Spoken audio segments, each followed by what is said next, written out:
नमस्कार दोस्तों, स्वागत है मेरे चैनल में आप लोगों का। तो मेरे जितने बड़े भाई बहन और माता पिता हैं मैं उनको प्रणाम करना चाहती हूँ। और मैं आप लोगों को एक बहुत ही प्यारा देवी की सुना रही हूँ। मेरा गाना अच्छा लगे तो वीडियो को लाइक शेयर सब्सक्राइब जरूर करें। धन्यवाद। हथवा सोहे तीर सूल मथवा सोहे बिंदिया, मंदिरवा जालूना हे मंदिरवा जालूना, तन को देलू ना धिया नवा मंदिरवा जालूना, तन को देलू ना धिया नवा मंदिरवा जालूना। हथवा सोहे तीर सूल मथवा सोहे बिंदिया, मंदिरवा जालूना हे मंदिरवा जालूना, तन को देलू ना धिया नवा मंदिरवा जालूना, तन को देलू ना धिया नवा मंदिरवा जालूना।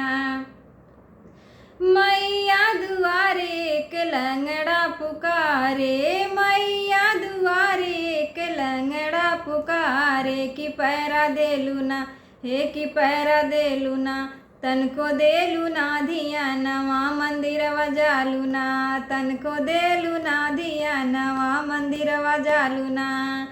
हथवा सोहे तीर सूल मथवा सोहे बिंदिया, मंदिरवा जालूना हे मंदिरवा जालूना, तन को देलू ना धिया नवा मंदिरवा जालूना, तन को देलू ना धिया नवा मंदिरवा जालूना।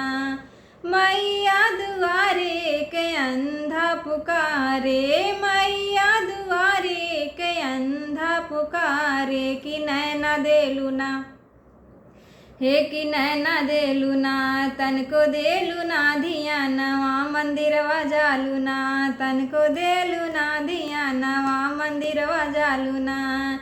हथवा सोहे तीर सूल मथवा सोहे बिंदिया, मंदिरवा जालूना हे मंदिरवा जालूना, तन को देलू ना धिया नवा मंदिरवा जालूना, तन को देलू ना धिया नवा मंदिरवा जालूना। मैया दुआरे के बाझिन पुकारे, मैया दुआरे के बाझिन पुकारे, कि बालक देलू ना हे कि बालक देलू ना, तन को देलू ना धिया नवा मंदिरवा जालूना, तन को देलू ना धिया नवा मंदिरवा जालूना।